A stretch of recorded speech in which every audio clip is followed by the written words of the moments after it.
From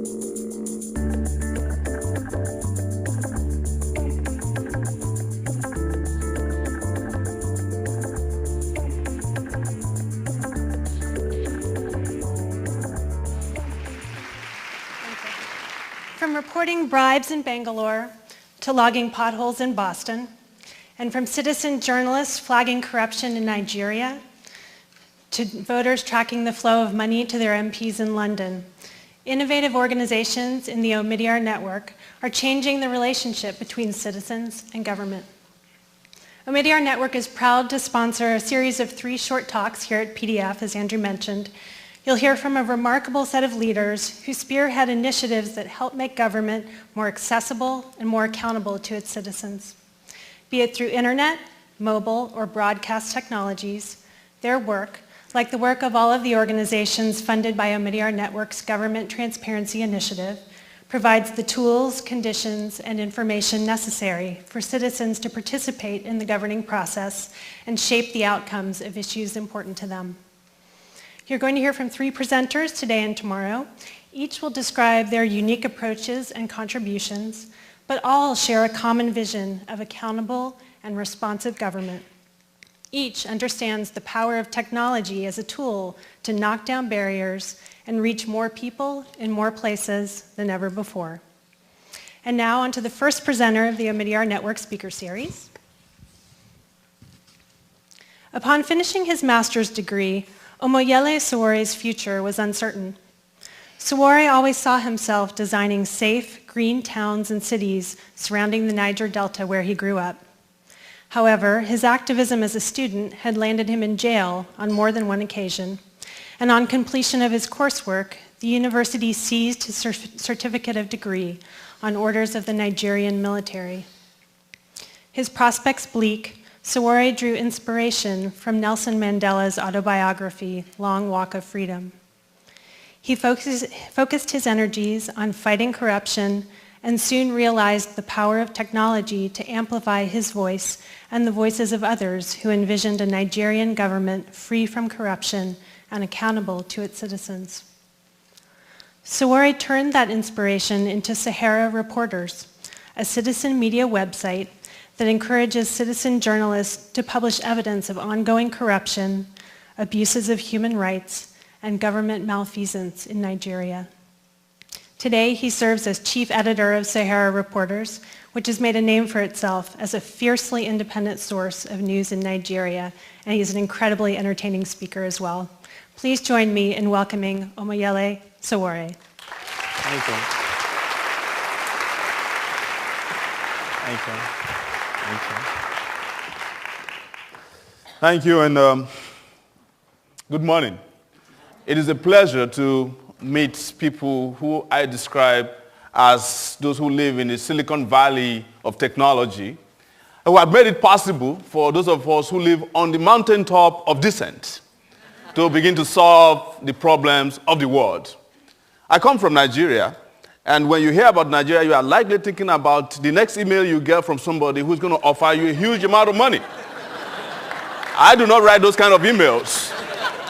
I write reports about the government of Nigeria that has turned those young people who would have been using their technology or their brains to advance Nigeria and the world to other very unproductive and useless use. The real criminals in Nigeria are those in government.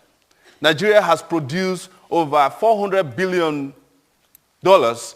in petroleum resources that serves your SUVs. And most of it are stolen and kept in your banks, Western banks. And what I did in 2005 was to begin to look at a model where Nigerian citizens can report on offshore corruption. Because since our monies that are stolen in Nigeria are kept in offshore accounts, we started going after them. And the first thing we did was to actually look in one of the neighborhoods in the US, which is a place called Potomac, near DC, where most Nigerian politicians buy very expensive houses. Some of them I've never seen before, and I've lived in this country for 12 years. And you know Nigerians, we're a little bit lousy. So when these politicians come around, they invite their friends, their neighbors, they put in their mistresses there, they buy expensive cars, but they only come and live there maybe 6 times in a year. What we did was to use the public information available in the US to begin to track these properties. And we started making them available online, and we take pictures of them and put them online and tell the Nigerian people that this is what the criminals do with your money in Washington, D.C. And yes, by the way, the president of Nigeria is going to be in town in New York for a week. It's going to make your economy very robust. Yeah, it's traveling with 200 people all the time, 3 jets. But Nigerians, 70 million of them live under $1 a day.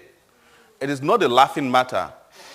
For us, it is a serious matter. And when I started Sahara Reporters in 2006, it was because I wanted the citizens to fight back. I wanted them to have an opportunity to go beyond the borders of slavery and imprisonment, which is Nigerian society itself. And what I am grateful today for is that technology offered me that opportunity to stay in my basement in New Jersey and started fighting the Nigerian government. Before then, I had always not been happy about not being on the front lines. I wanted to fight them on the streets of Nigeria. But several times I've gone to jail. Several times they tried to kill me. But here is an opportunity to fight on the streets of Nigeria without leaving my basement. And one day, I had to travel to Nigeria. But you know what? I had to travel underground. So I'm traveling through Benin Republic, and guess who I met at the border? I was avoiding the security people from arresting me. The son of the president was avoiding publicity. And we met at the border.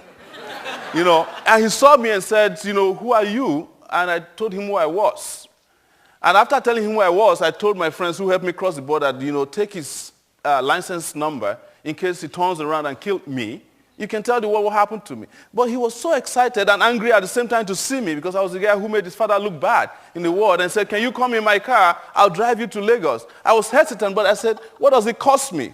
Free gas, which is my gas. The car, which is an SUV, belongs to Nigeria. This guy never walked in his life. So I hopped in the car. And it was as if I put my hand into his throat. He told me everything his father had done, including his father's libido problems. And I published all of them. And it changed the politics of Nigeria in 2007. But where we are today is 2011. And Sahara Reporters grosses about 8 million page views every month. And what we report about are the kind of things you've just seen. Yesterday, the Speaker of the House, the number 4 citizen of Nigeria, was arrested by the anti-corruption police. Because why? We had exposed that he had an account hidden in a bank in Lagos that had $1 billion laundered through that account. They had no option than to arrest him. Last week, when he was about to be arrested, the Inspector General of Police showed up in his house and broke the siege by the anti-corruption police. But the next day, we made sure that the footage of his BMW driving to break the siege was on this website.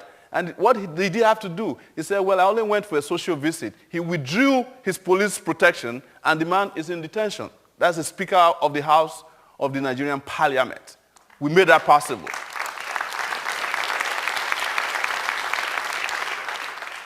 Well, one of the reasons why I'm happy to talk to you today is because it is no longer a crime to talk about the revolution, right? And I'm telling you that the internet has helped to bring about revolution. But like every other person had told you too, internet is not revolution. And there's no way internet will replace the foot that we put on the ground to confront oppressors in every part of the world. Be it in your own neighborhood, or in Egypt, or Tunisia, or in Libya, or Nigeria, or in Guatemala, or in Burma. But one thing is clear, that just as the oppressors used to have access to the airwaves, to the airlines, and whatever they wanted, the mansions, it is becoming clear that we are also having control and taking control of our destiny and our future. And that is our ability to determine that an idiot cannot continue to rule us for 40 years. And it also might include your ability to hold your government accountable. Because when we talk about the revolution, I see Americans always cringe. You think, oh, you can never have a revolution because you had your own. Maybe you are overdue for a revolution here too. So don't be afraid. Don't be afraid. Work for it. Make sure it happens. Because this country can do better than it is doing. I've lived here for 12 years. So you don't need to tell me anything new about America. I went to Columbia University. You know, it might sound like, wow, how did he make it happen? But you know, it was one of the reasons why I decided to be doing what I'm doing today, because I met a lot of people who I thought should be educated who were not really too well upstairs. And I was really disappointed about that. But what the internet is doing to us and for us today is that even the idiots have a voice now. And they can confront the most gigantic of powers in the world. And you know that WikiLeaks made that happen, even though I'm not supposed to say that. You know, that's the power of information. But again, I am saying that we can change this world. And it's not about slogans. It's about determination. I thank you again for listening to me. And before you clap, before I leave, I'm traveling to South Africa today. And I heard the flight is 20 hours. Is there anybody here who can help me use the signal of the pilot to be powering my internet so that I will not be cut off from the world while I'm flying? That's your next assignment. Thank you.